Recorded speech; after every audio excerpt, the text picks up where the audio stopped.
Good morning, everyone.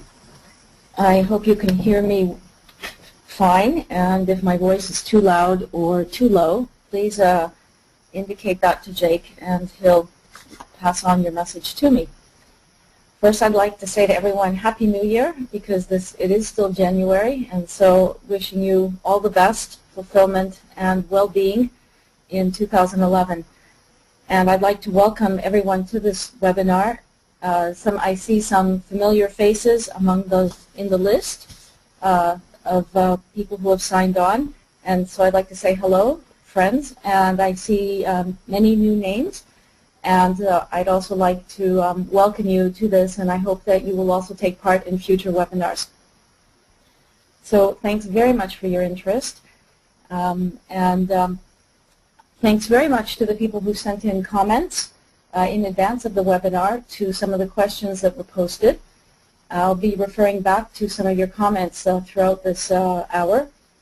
And finally, I'd like to thank and honor and acknowledge all the people that I've met in the course of my research who are engaged in nonviolent campaigns and movements to curb corruption and win accountability and to win rights. You are, all of you, an inspiration. You are an example of the best that we can achieve in humanity, and I really would like to honor all your work and your selflessness and your dedication to your fellow citizens and to all of us in the world. The setup for today is that I'll be speaking for about 30 minutes. I promise not to go on and on and on and on, and Jake is going to definitely let me know when I get close to my 30-minute point.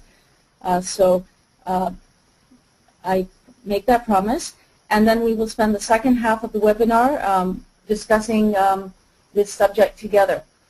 So we will welcome your questions, your comments, your thoughts, your experiences in fighting corruption, your experiences and even concerns or about engaging in nonviolent campaigns and movements to fight corruption. What I'm going to try not to do is to repeat what others have discussed in past webinars. So if there are some terms that you are not familiar with and you would like a clarification, please raise your hand to Jake, and he'll pass on your message to me. So I'd like to start this then by asking you some questions. And I see that there are quite a few, some anti-corruption activists and advocates in our group, so it's an easy question for them, perhaps. But the question is, what would you do?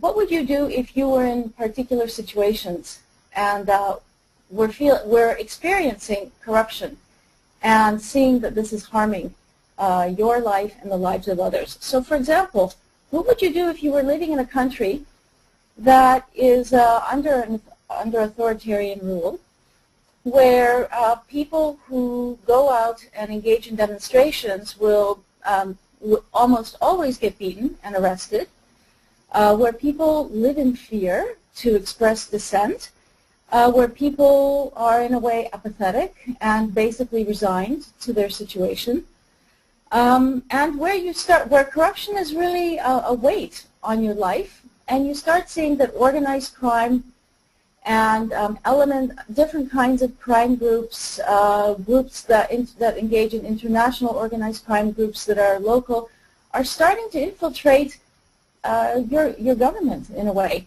starting to infiltrate other sectors of your society, like the media and the private sector. So the question is, what would you do in that situation? This is a real story. Another situation, what would you do if you were living in a country that is a democracy, but there's a huge gap between the rich and the poor, where the political class, the people involved in politics and in governance, are viewed by the public as being extremely corrupt, and are viewed by the public as basically using government or parliament or the bureaucracy to enrich themselves. What would you do if you felt resigned and you feel that you didn't have any confidence that no matter what you would try to do in this situation, you would never be able to succeed because you are maybe uneducated or poor and are basically struggling day by day to provide for your family and survive, rather than to think about these kinds of problems that also create difficulties in your life.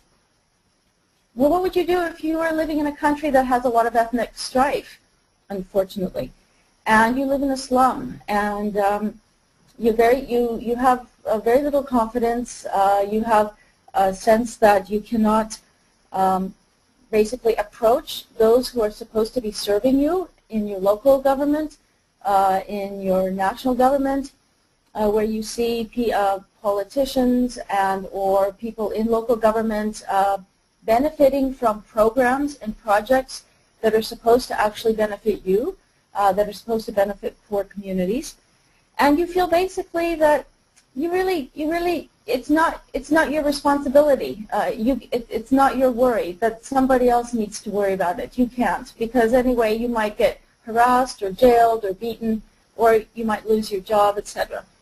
So these are all three real examples of countries, and there are also places in which citizen-based grassroots campaigns and movements emerged to tackle these very problems.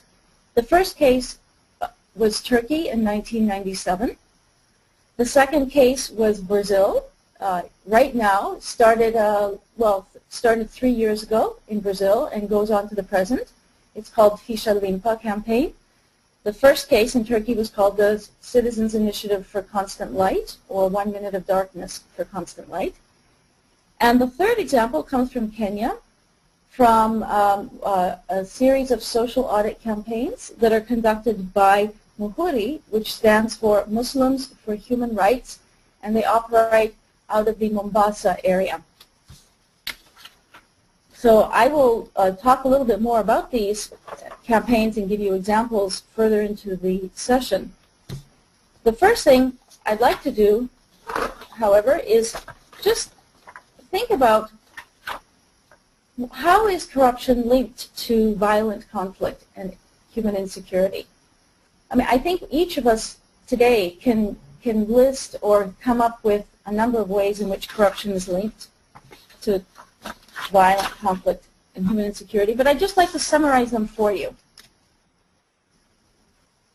So the first way is that war economies function through malfeasance.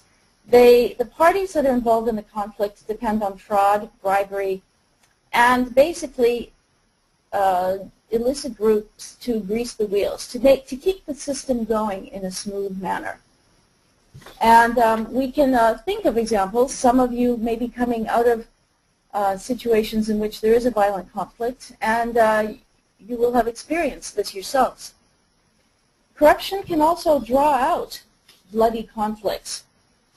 And because the parties involved in the conflict, the warring groups themselves depend on corruption in order to operate, to acquire weapons, to acquire other services and goods. And they often turn to organized crime as well, such as international arms traffickers. The third way in which corruption is linked to violent conflict is that endemic corruption can stimulate social unrest and actually foment violent conflict. I see that one of our participants today is coming from, I believe, actually the Niger Delta. And this is an example of where you have this situation of people living in utter devastation and poverty, and yet riches are being extracted from their land, and they're not seeing the benefits of it. And a lot of unrest is basically exists, and a large youth population exists with little hope and little prospects, and so there's a lot of recruitment into paramilitary groups. A third way is that corruption can inhibit sustainable peace in post-conflict contexts. So, for example, in situations like that, there can be an entrenchment of the political status quo that existed even during the conflict, or perhaps even before the conflict. Corruption in post-conflict settings can also undermine a new government's legitimacy and its capacity to serve the people, its capacity to reconstruct, to engage in development, to build either state or non-state institutions. So one can think of many examples, but one that comes to mind right now is Afghanistan. Finally, in fragile or new democracies, corruption can be an enabler of state capture by organized crime elements and groups.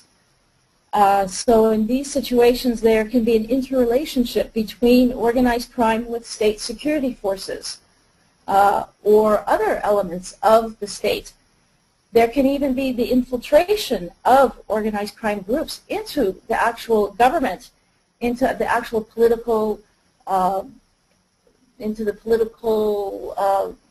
world of the country, into other parts of the society.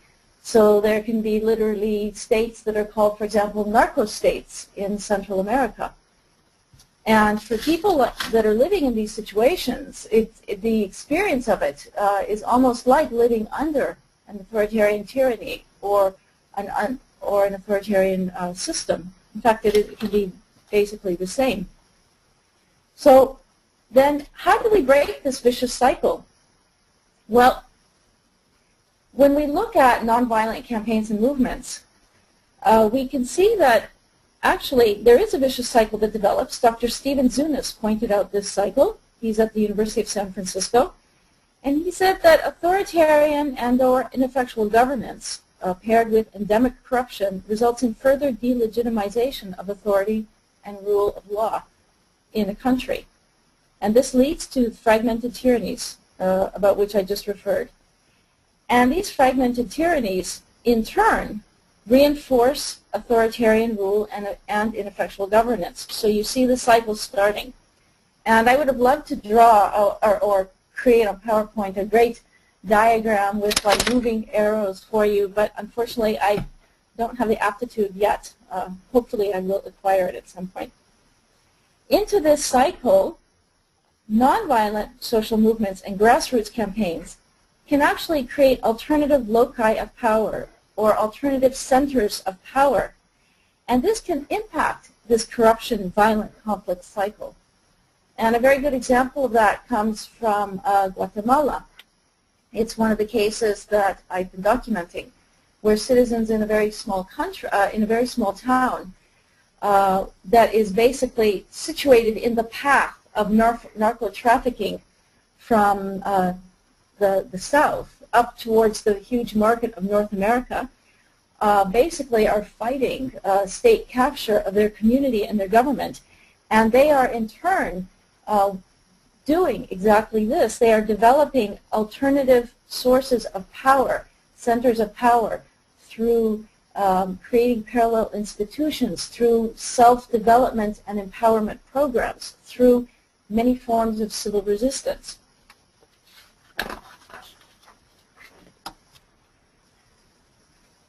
I won't be spending much time at all to talk about what corruption is, because I think we all basically know what it is.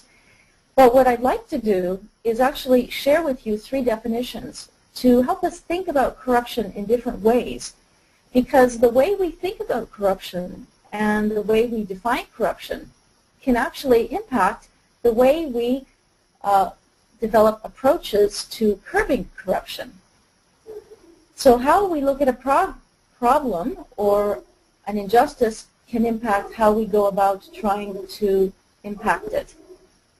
The first definition I'm sure you've all seen before. It's called, it is the misuse of entrusted power for private gain. And it's a very good definition in that it's short, it explains the phenomena, and people readily understand it. It gets right to the point. However, in terms of thinking about fighting corruption, in terms of developing strategies and approaches to fighting corruption, the definition is a micro definition in that it focuses on a relationship. A relationship basically between a corruptor and a corruptee, one who wants to corrupt and the other one who is the other party to the corruption, either by willingly or unwillingly paying, for example, a bribe or engaging in other activities that the corruptor wants or benefits from. So what this definition can, in a way, lead to a focus on or a notion that we need to change every corrupt relationship. But if one thinks about it, that's very difficult. We cannot change every single corrupt relationship, and we cannot change the attitudes of every corrupter, every person who wants to engage in corruption or is benefiting from corruption. So we need to go beyond this micro definition or this micro relationship of corruption. So another way to look at corruption is that it's a system. And in this system, there are a complex set of relationships. And some of these relationships are obvious, but many are hidden. They're below the surface. We cannot possibly know all the corrupt interactions and corrupt relationships that exist in a society. So then it becomes very difficult to try to tackle all of them. This corrupt system also involves established vested interests. So that means people who are deriving benefits from corruption. So they have vested interests in maintaining this system. They have vested interests in not changing the system, in ensuring that it runs smoothly.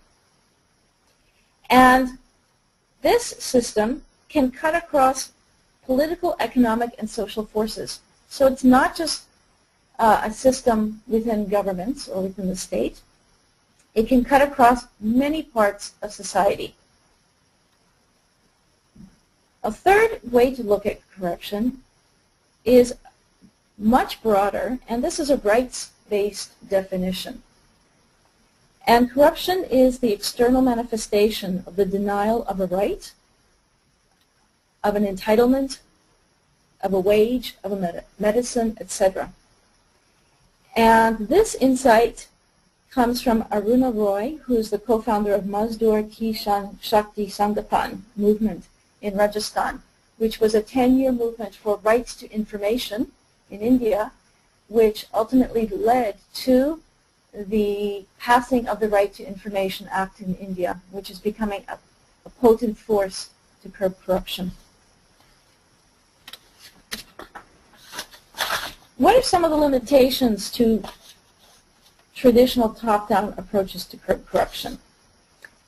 I'd like to mention a few, but before I do that, I would like to first state that there is a growing recognition in the international anti-corruption realm, in the international development community, and among donors, that we cannot have a lasting impact on corruption unless the civic realm and unless particularly citizens are involved. So unless the grassroots is involved as well. So to their credit, they are starting to see that citizens need to be involved and that the approach needs to be broadened from what I'm calling traditional top-down approaches. The first limitation of these traditional approaches is that there's been a technocratic and legislative emphasis. Things like developing rules, norms, practices, and institutions that usually target public administrations.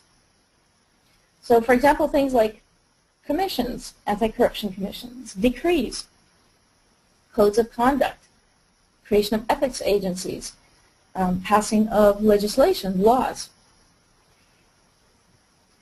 One of the weaknesses of this approach is that the systemic nature of corruption can be missed. So all these interrelationships and these connections between the various sectors of societies can sometimes be missed. And secondly, that there has in fact been a limited focus in the past on the societal sectors beyond the state. So a lot of these initiatives have focused for the most part on governments.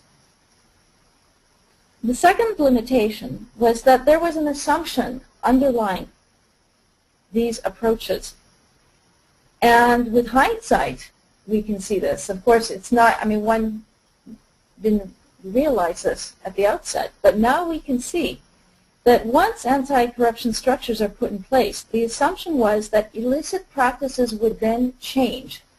So once you put the structures in place, you create these institutions, you develop, you create the infrastructure for practices and things like that, then naturally, as a result of this, illicit practices would change. Corruption would be impacted. But this hasn't been the case for the most part, or the impact has been modest. And why is that? I think we need to go back to the assumption. How can those benefiting from corruption be the ones that curb it? They're the ones that are developing that derive the benefits. They are the ones that have the vested interests. They themselves, most of them, are not going to be the ones to willingly curb it.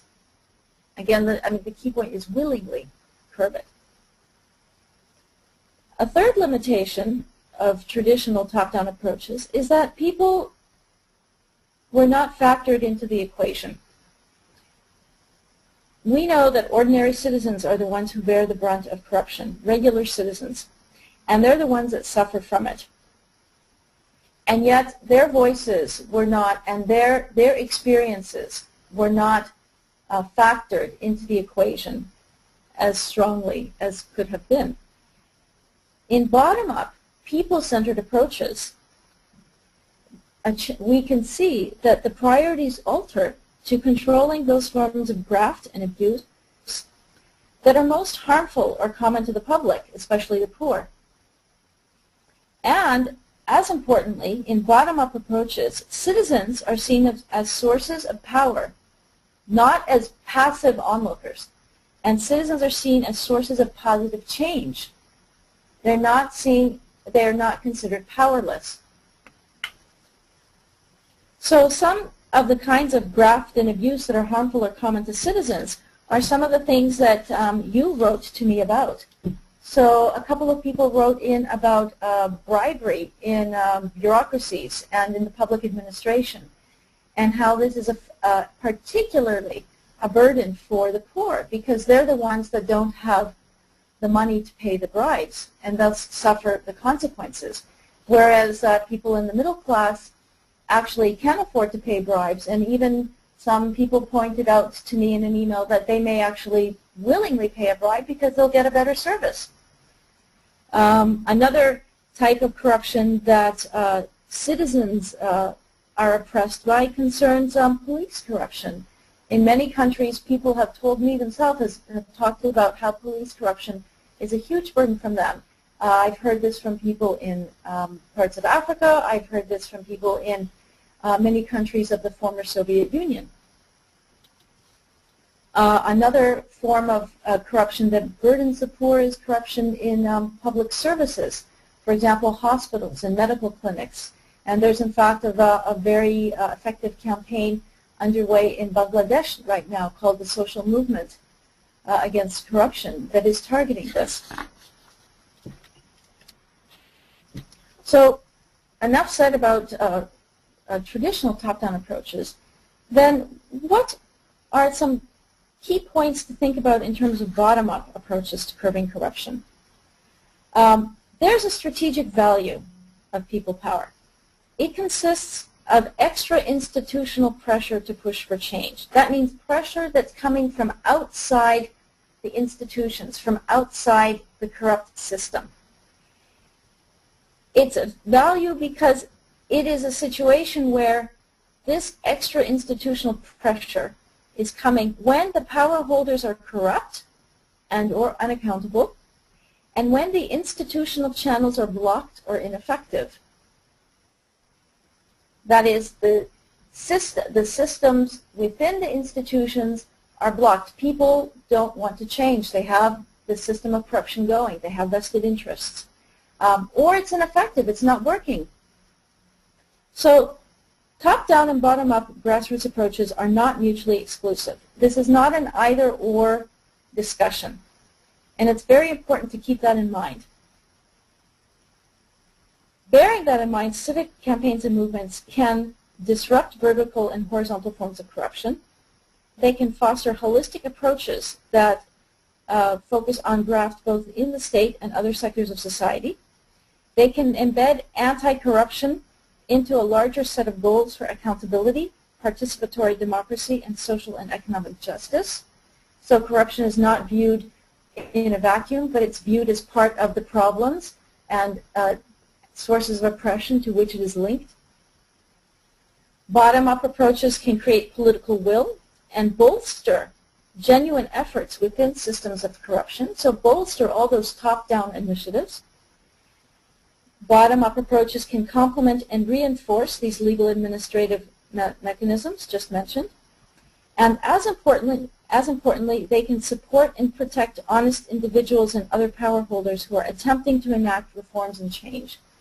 And there are amazing examples of where this has happened. For example, in Indonesia in 2009 with the Cicak campaign, which stands for Love Indonesia, Love Anti-Corruption. It was a campaign to support the integrity and power of the Anti-Corruption Commission, the KPK, and to support two of the deputy commissioners who had been arrested on false charges and whose lives had been threatened. I see our time is going by quickly. I'm going to move on to some of the different tactics that are used in grassroots anti-corruption campaigns and movements that I found in the research. Some of them are traditional, so you'll recognize some of them here. I'm not going to read them all out. But some of them are actually, I think, are in a way new forms of nonviolence tactics. And the broader field of nonviolent conflict and civil resistance can learn a lot from these innovative types of nonviolent tactics that movements are developing. So, for example, services report cards and candidate report cards, the monitoring of officials, institutions, budgets, spending, and public services, information gathering, right to information, procedures, social networking technologies we see are being used across the board in nonviolent campaigns and movements, but they're also being used very effectively in some anti-corruption campaigns, most recently in Brazil with the Ficha Limpa campaign, which combined a 3-year grassroots campaign on the ground with a about 4 to 5 month digital resistance campaign that was conducted by activists both within Brazil and in cooperation with a global digital resistance group called avaz.org. Other innovative tactics are anti-corruption pledges and citizen-sponsored awards and reverse boycotts. Some of you may know what a reverse boycott is, but others of you may be wondering, what is it? It's actually where citizens, rather than boycotting certain goods, will purchase certain goods. For example, in Palermo, the Addio Pizzo campaign is a youth nonviolent resistance movement against the mafia in Palermo, Italy. And one of the tactics that they engage in is getting citizens to purchase goods from businesses that have publicly pledged that they will no longer pay pizzo or extortion money, protection money to the mafia. So what are some common attributes of civic anti-corruption movements and campaigns? They can be found in democracies and in brutal authoritarian regimes. Democracies such as India, Kenya, Brazil, new democracies, fragile democracies like Bosnia, Albania, many others. They can be found under brutal systems. Egypt, for example, Turkey in 1997. They're prevalent in societies enduring poor governance, poverty, low levels of literacy, and severe repression. That repression can be perpetrated by the state, organized crime, or paramilitary groups. So what this means is that this actually is very important because it flies against a lot of misconceptions that people have about civil resistance and about civil resistance to fight corruption.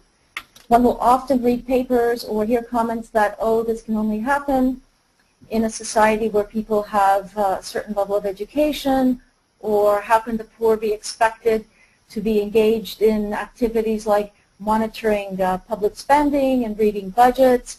Well, in fact, they do, and they're very effective. And it is, in fact, in some of these worst situations that people are most effectively and creatively engaged in civil resistance to curb corruption. We also find that, contrary to what some may also believe, that rather than spontaneous outbursts, in many situations, organization and planning precede any kind of action.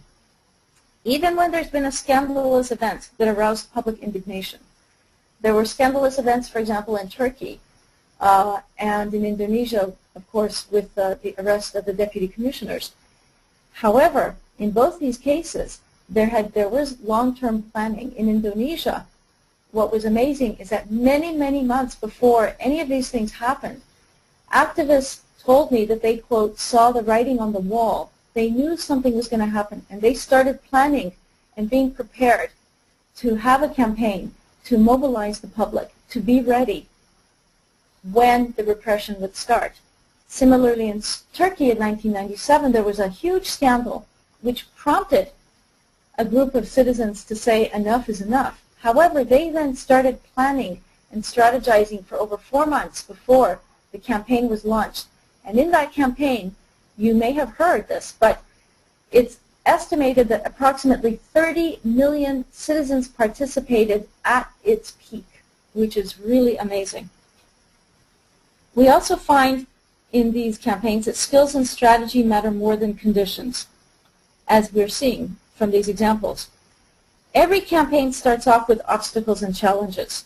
That's the reality. There's no such thing as a campaign that starts off with optimal conditions and then proceeds. Women and youth often play galvanizing roles. Youth, for example, all over the world, from the Philippines to Palermo, Italy, to Palestine, to Kuwait, to Albania, to Colombia. Women play galvanizing roles, for example, in Egypt, in Russia. Another common attribute is that defining methods are common. This term was developed by Dr. Kurt Schock at Rutgers University. And a defining method is a method around which an array of nonviolent tactics are planned. And this is very interesting. One example of a defining method is the textbook count in the Philippines, which involves actually over 1 million Girl Scouts and Boy Scouts every year counting textbooks. And this is a campaign to virtually eradicate corruption in the provision of supplies to schools. And finally, success in one struggle inspires new applications, knowledge sharing among campaigns, and even across borders. I have a couple of minutes left, and so I'm going to wrap up and then open for discussion. There are a few general lessons learned that I'd like to share. Briefly, in nonviolent campaigns and movements to curb corruption, it's very interesting that corruption is not abstract. It is presented and linked to people's everyday concerns, and this is essential to win public support. There are clear objectives and demands, and this is very important in order to engage citizens, to have visible outcomes, and to have incremental victories. This is the difference between a process-oriented approach and an outcome-oriented approach. With an outcome-oriented approach, citizens can see the impact And this further engages them and empowers them to be a part of the struggle against corruption. And incremental victories are key because to have a goal that is so broad and impossible will basically stunt any effort from the outset. But incremental victories give people hope, they give people confidence, and they give people positive outcomes. Unity is key, as in all nonviolent campaigns and movements. This is unity of grievances, of what is upsetting people and angering them, unity of goals, and unity of the people itself, the population. Fourthly, ownership and social identity. It's very important to cultivate a sense that everyone is a part of the fight against corruption and everyone can play a role. The notion of social identity was discussed in a previous webinar by Dr. Lee Smithy of Swarthmore. And I'm going to read you a quote about how this sense of ownership and social identity works. Hussein Khalid from Uhuru in Kenya said, if people are able to be encouraged to go out, today it's constituency development funds, tomorrow it's something else, and another day it's another thing. So constituency development funds is an entry point to the realization of so many rights that people are not getting. An honest image is key. Creativity and tactical innovation are very important. It's necessary to overcome obstacles, to overcome repression or to mute repression, to adapt to changing circumstances, to build resilience, and to maximize the impact of resources to the campaign. Information plus action equals power. Information can be a source of power, but on its own it may not do anything. It needs to be combined with civic pressure in order to have an impact. This was a very interesting observation that has come out of a number of studies, of a number of cases. Education and training are critical. Communications, we all know that. It's strategically important to building awareness, winning support involving citizens, and winning support particularly from the corrupt system. Skills, strategies, and planning are necessary. I mentioned this before. And that's it. So what I tried to do was weave in different cases as we spoke, or as I spoke. Now I'm going to stop talking, and we have, I believe, 20 minutes in which to listen to your comments, questions, thoughts, and discuss them. These photographs, by the way, are recent photographs that come from Egypt, from the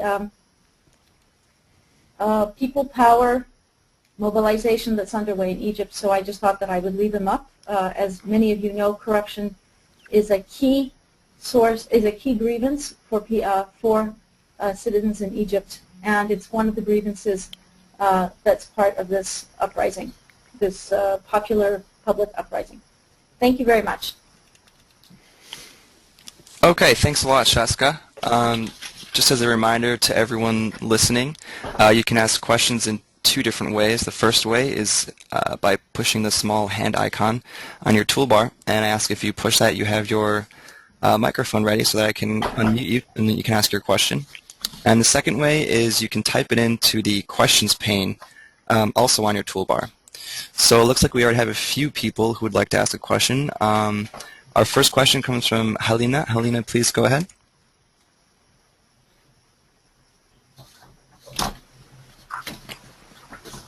Are you there, Helena? Yeah, sure. Do you hear me? Yes, we can hear you. Okay, I have a question about anti-corruption coalition. Could you please tell us a bit how to do it in a country like Ukraine? Is it that easy? What do you think? Thank you very much. Thank you, Elena. If I understood your question, it's how do, in a country like Ukraine where you were saying that there is a lot of corruption, how can people develop a coalition? And is it easy or is it difficult? Is that correct? She's actually muted. I'll unmute her real quick. Okay. Okay.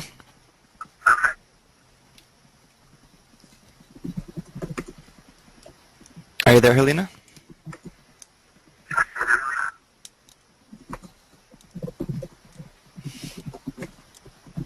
Well, maybe if Helena's not hearing this, what I can do is just start, give a brief reply, and if Helena would like to come back, you can add something or type in a message to Jake. Sure. That sounds good. I think that your question basically is the question that citizens face in any community or country in which they're living under oppressive corruption, and they don't know where to start. And there's no answer, really, to how to do this. I think that but what we can do is look at different cases, and we can look at some of these general lessons learned. Creating a movement or a campaign or a coalition to curb corruption is like creating any form of social movement. And so the same issues apply. So if we go back, for example, to the lessons learned, for campaigns to be successful, for citizens to come together, we can learn from some of these lessons learned. So for example, moving from abstract issues to everyday concerns. Corruption can be discussed in a broad way, or it can be discussed in a way that's real for people, that affects their everyday lives, that they feel upset about. So that's an important lesson. Clear objectives and demands is very important. All of these kinds of lessons are very important. Building unity. I think you mentioned coalitions. How do you build coalitions?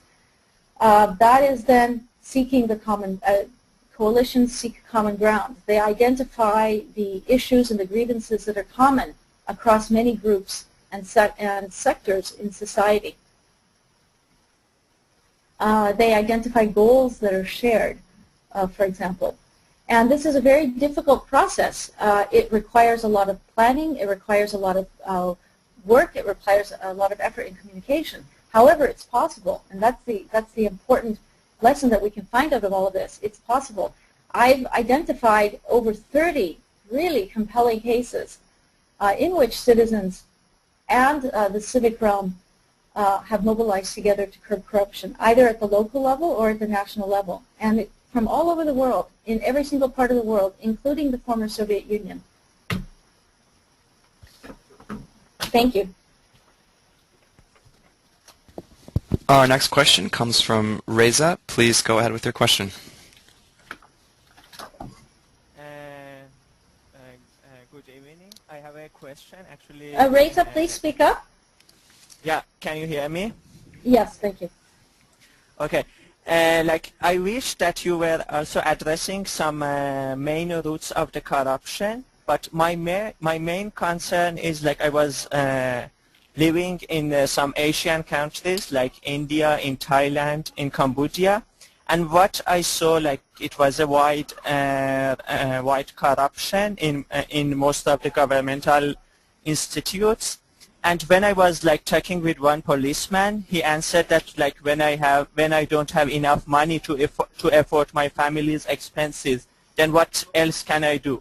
So I say that if these people who want to go for the any movement, if they start from social movement, to bring the justice, any justice social movement, it might be help much more than just go for the corruption, because the roots, I think the roots are very important, that we eradicate the real corruption.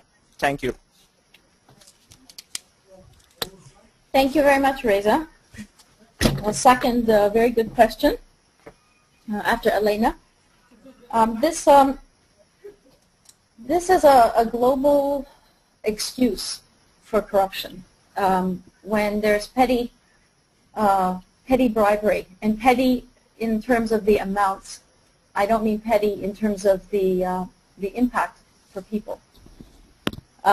People will say, we need this, we're not paid enough, the government doesn't pay us enough. And that may actually be true.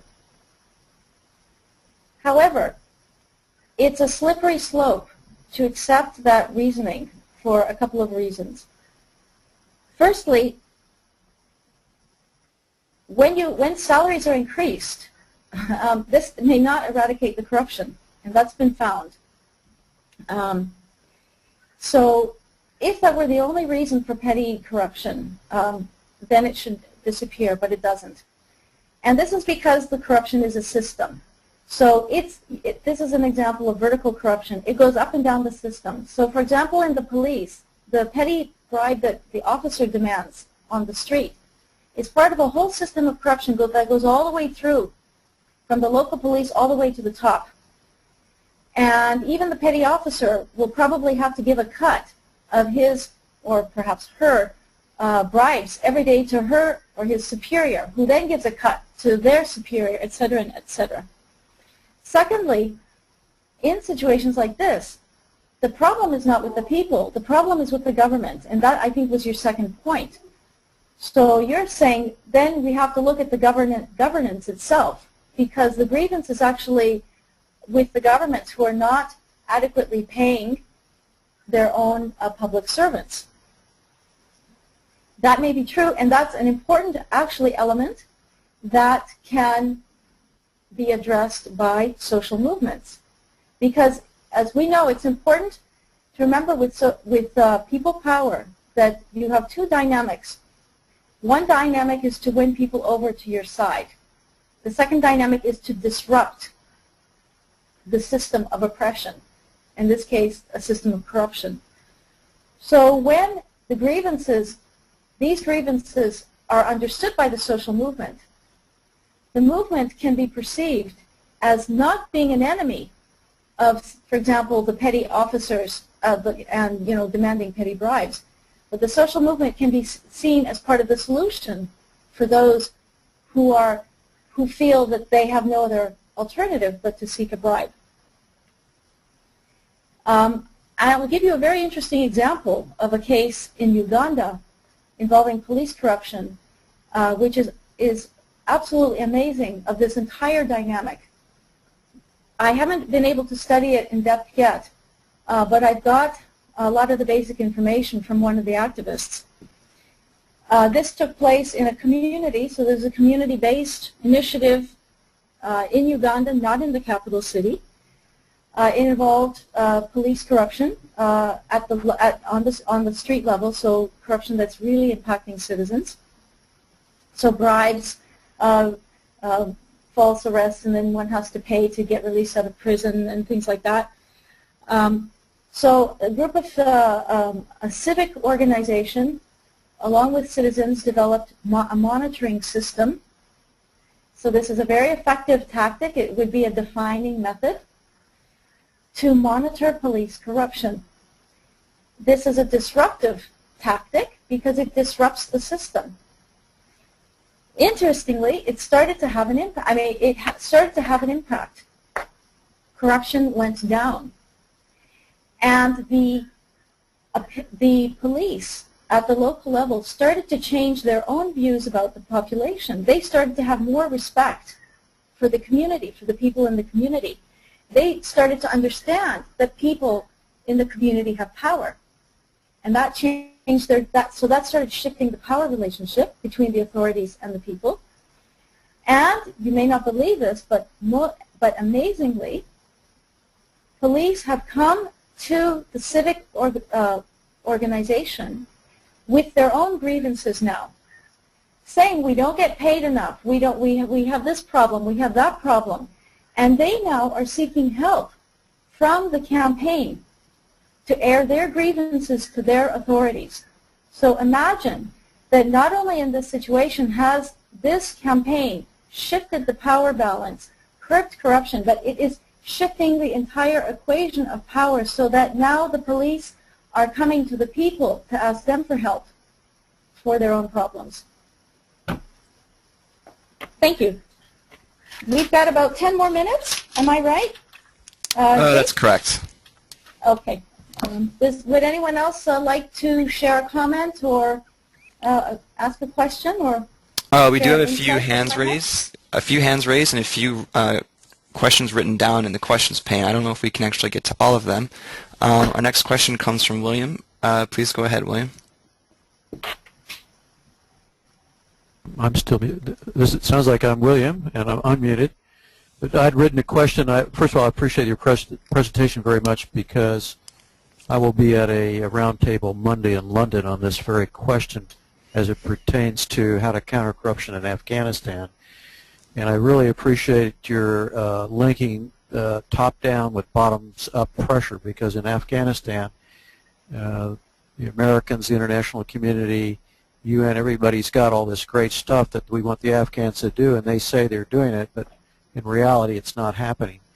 And so the big question is how can we help people who are illiterate, not organized, divided between urban and rural, in an active civil war, insurgency environment, build community without us tainting their efforts, like that we don't get identified as our ideas and we don't get them killed. How can we help them develop bottoms up? Thank you, William. A third very good question. It relates to two important things, corruption and peace building, and what is the international dimension to something that is essentially grassroots and bottom up within a society. You may be aware of this, but there's actually a very innovative and growing campaign or set of campaigns in Afghanistan right now to curb corruption at the community level. It's being driven by a civic organization called Integrity Watch Afghanistan, and they are working in many villages, not under the Taliban control, however, but in other parts that are also under extreme situations of duress. And they are empowering local communities to engage in social audits. I will send information. I will post a paper about the social audits after our session so that you can get more information about this. But basically, they are training poor villagers with very little or no education to monitor development projects that are being funded by the international community that are supposed to benefit the local communities. There are a series of steps that are involved in a social audit. These audits originated in India through the MKSS movement. That knowledge was then shared in Kenya with Muhuri. In turn, that knowledge is being shared to other parts of Africa. And Integrity Watch Afghanistan itself learned about this and educated itself. It works with local communities. The people who are involved are local people. So it's not that people from the outside come in and do all the training and develop the strategies and the objectives and everything. All of this comes from the grassroots. What can the international community do? They cannot create these movements. They cannot identify the priorities. They cannot tell people what kinds of corruption is important. They cannot tell them how it's linked. People know all this. They don't need anyone to tell them. But what they can do is to look and engage with grassroots civic organizations, really genuine organizations that are springing from the grassroots, and listen to them. Ask them, what are the kinds of top-down measures that can help you, that can empower you? Yes, funding can be important. Donor funding, international community funding can be important. Not huge amounts, but very small amounts can help towards things like buying supplies or getting petrol for cars to move around, getting internet access, buying a few mobile phones with a video capacity so monitoring can be conducted. But small-scale support. Another way the international community can support grassroots efforts is to look at the international NGOs that are out there that are actually doing innovative knowledge transfer. and bringing people together from one group in one country to share their experiences with others in other countries. So one example, and I don't want to just highlight them because it's not fair, but our time is short, is the International Budget Partnership. But there are other examples as well. So I know time is running out, so I'll leave it at that. But thanks very much for your question. Okay, so we have time for maybe one or two more quick questions. Next one comes from Abimola. Abimola, you are now unmuted. Hello, can you hear us? Hi, Abby.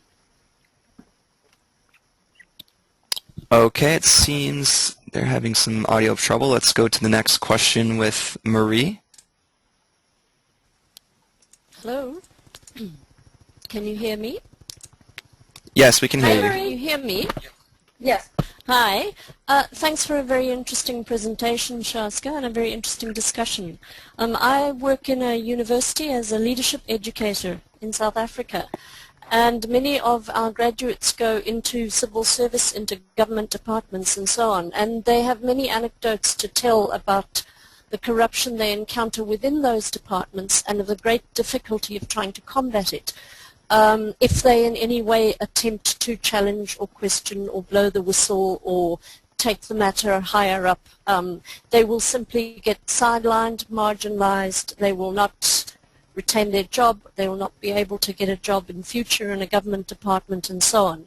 So the first part of the question is, when you're trying to change from inside the system, how do you tackle it? And then the second question is, how does one in fact try and equip graduates and people in advance to resist corruption when they are out there amongst the wolves themselves?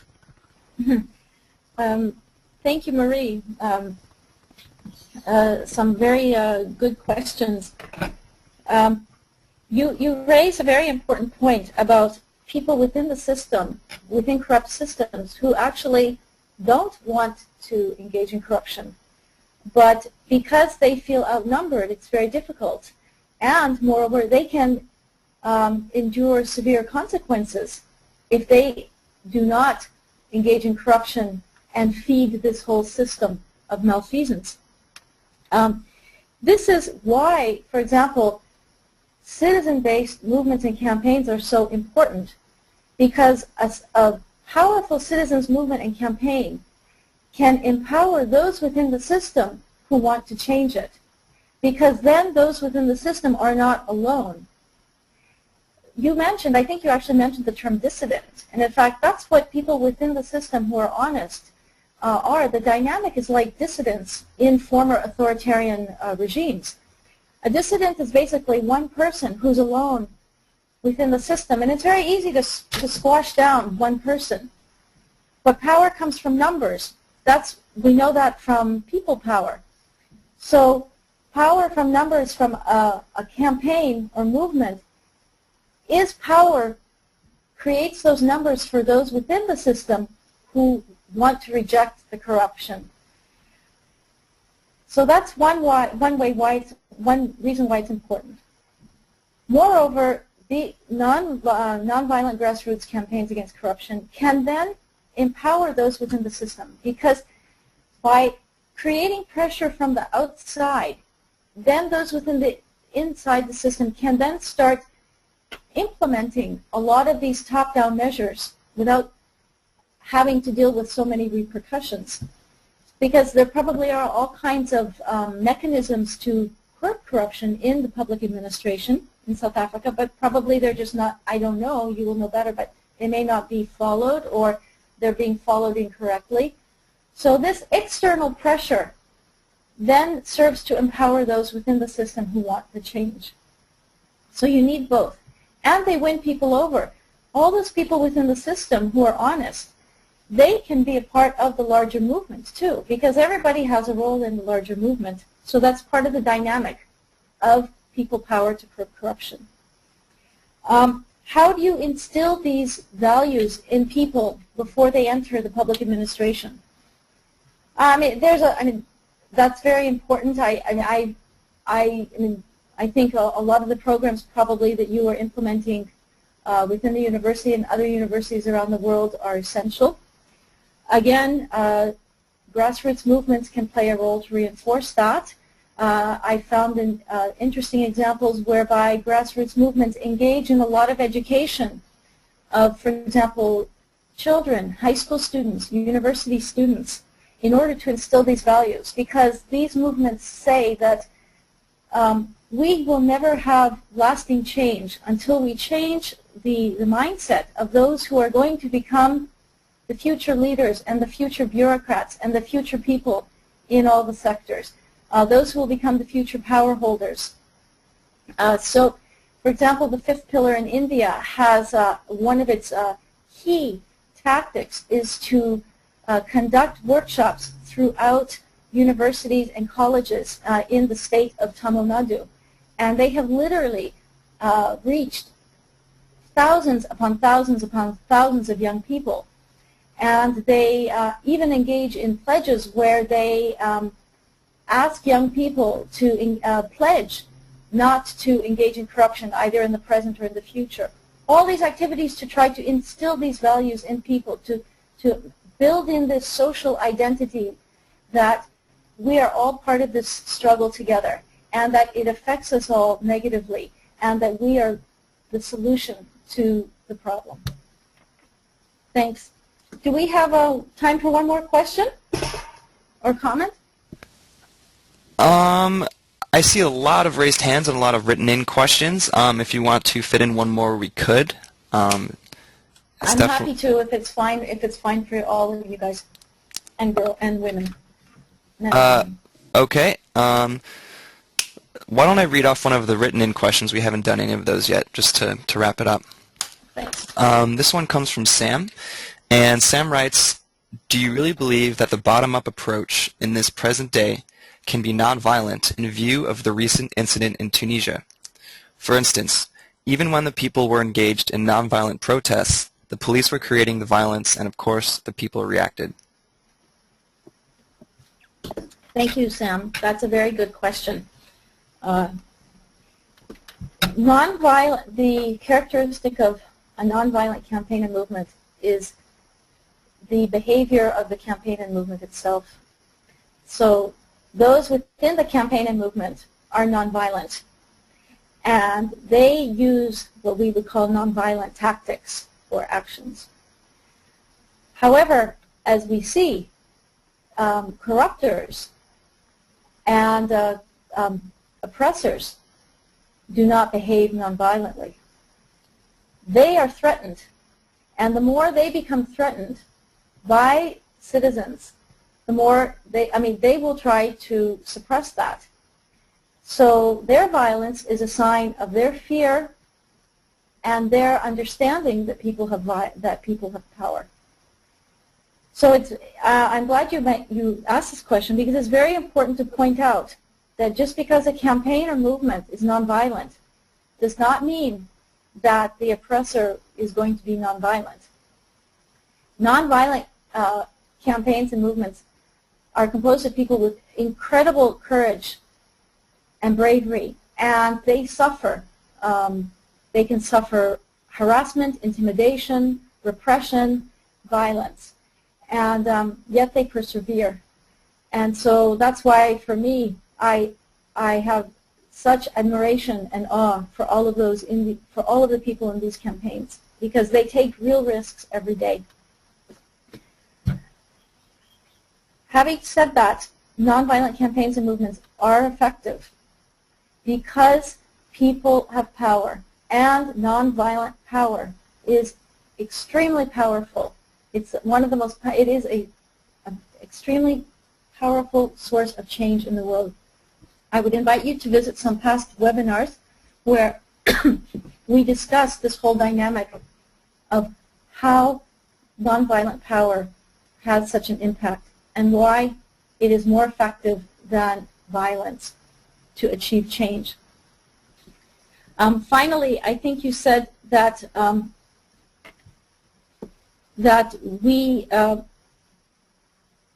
not sure, but you might have asked, how do people stay nonviolent in these situations? And that is a key lesson learned, is that this becomes the identity of the campaign or the movement. Its nonviolent nature is part of its identity. And its nonviolent power is understood by the citizens.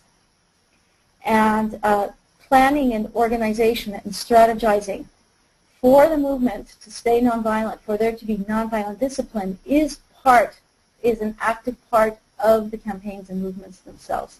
So I hope I touched upon some of your questions. Thank you. All right, so as I mentioned before, we have a lot of questions that are still unanswered. However, all of the questions you wrote into the questions pane will be forwarded to Shaazka once we receive our webinar report, and hopefully she can have some time to answer those. And if you have any follow-up questions, you feel free to email them to webinar@nonviolent-conflict.org, and we'll be sure to forward them to Shaazka. And Shaazka, I know you've done quite a bit of elaborating on your presentation, but are there any final remarks you'd like to make before we finish up? Thank you. One, we will be posting a paper and another attachment that has a summary of a lot of these points, and a page of resources, and a page of descriptions of various nonviolent campaigns and movements around the world that are tackling corruption. So you have that, and you also have the PowerPoint to which you can refer. I'll be happy to answer your questions or comments. Thank you very much for participating.